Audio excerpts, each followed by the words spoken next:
اللہ اللہ الحمد للہ رب العالمین والصلاة والسلام علی النبی الکریم وعلی آلہ واصحابہ اجمعین اما بعد۔ ماہ محرم الحرام کی تاریخی اہمیت مسلم ہے۔ احادیث و روایات اور آثار سے اس کے فضائل و برکات ثابت ہیں۔ روایات کی روشنی میں اسی محرم الحرام کی 10ویں تاریخ کو اللہ تعالیٰ نے حضرت آدم علیہ السلام کی تخلیق فرمائی، یوم عاشوراء ہی کو جنت پیدا فرمائی، یوم عاشوراء ہی کو سفینہ نوح جودی پہاڑ پر ٹھہرا، یوم عاشوراء ہی کو حضرت موسیٰ علیہ السلام اور ان کی قوم نے فرعون سے نجات حاصل کی اور اللہ نے فرعون اور اس کے لشکر کو غرق کیا۔ حضرت ابو ہریرہ رضی اللہ عنہ سے روایت ہے کہ رسول اللہ صلی اللہ علیہ وسلم نے فرمایا، رمضان کے بعد بہترین روزہ محرم کا روزہ ہے اور فرض نماز کے بعد بہترین نماز تہجد کی نماز ہے۔ حضرت عبداللہ ابن عباس رضی اللہ عنہما سے روایت ہے کہ رسول اللہ صلی اللہ علیہ وسلم محرم کی 10ویں تاریخ کو خود بھی روزہ رکھتے تھے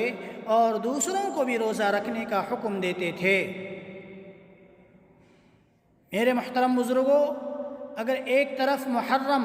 فضائل و برکات کا مہینہ ہے تو اسی کے ساتھ اس مہینہ سے بہت سے دردناک تاریخی حوادث و واقعات وابستہ ہیں، جن کی کربناکی سے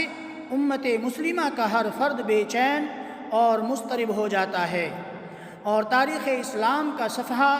محرم الحرام مظلومان کربلا کے لہو سے تربتر نظر آتا ہے۔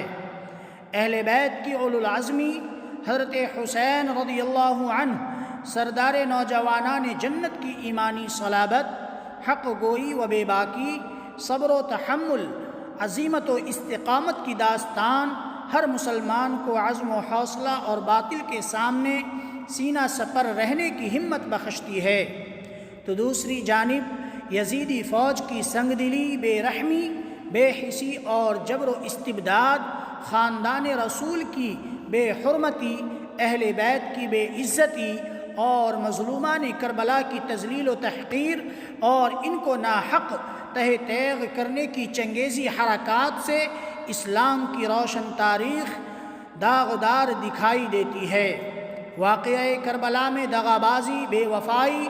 اور غداری کی عبرت انگیز داستان بھی ہے کہ کس طرح آج شہادت حضرت حسین رضی اللہ عنہ کے نام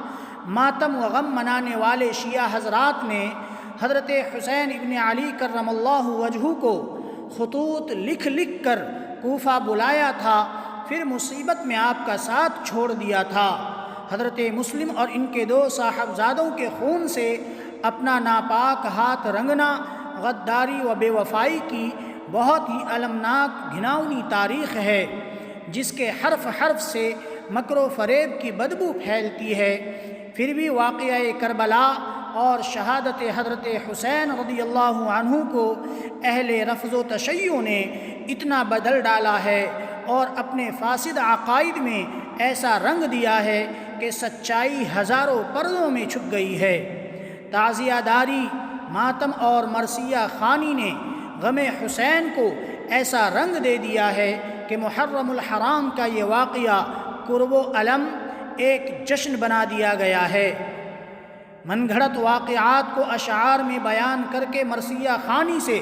خانوادہ رسالت اور اہل بیت کی نعوذ باللہ تحقیر ہوتی ہے۔ کاشانہ نبوت اور حضرت حسین رضی اللہ عنہ کی پاکیزہ صفات، پاک دامن عفت مآب خواتین کو سینہ کوبی اور آہو بکا کرتے ہوئے دکھایا جاتا ہے، نوحہ کرتے، روتے بلکتے، چاک گریباں کرتے اور بالوں کو نوچتے چلاتے دکھایا جاتا ہے۔ سکینہ و زینب کو زیب داستاں بنا کر مرثیہ خوانی ہوتی ہے۔ ان سب سے بڑھ کر مشرکانہ اعمال ہوتے ہیں۔ حضرت حسین رضی اللہ عنہ کی شبیہ بنائی جاتی ہے، تعزیہ کے نام پر قبر بنا کر اس کا جلوس نکالا جاتا ہے اور ان سب حرکات کو اسلام کا نام دیا جاتا ہے۔ بالکل وہی افعال و اعمال شیعہ حضرات کی طرف سے ہوتے ہیں۔ جس طرح دسہرہ و دیوالی کے موقع پر برادران وطن ہندو لوگ اپنے دیوی دیوتا کی مورتیاں تیار کر کے جھانکی بناتے ہیں،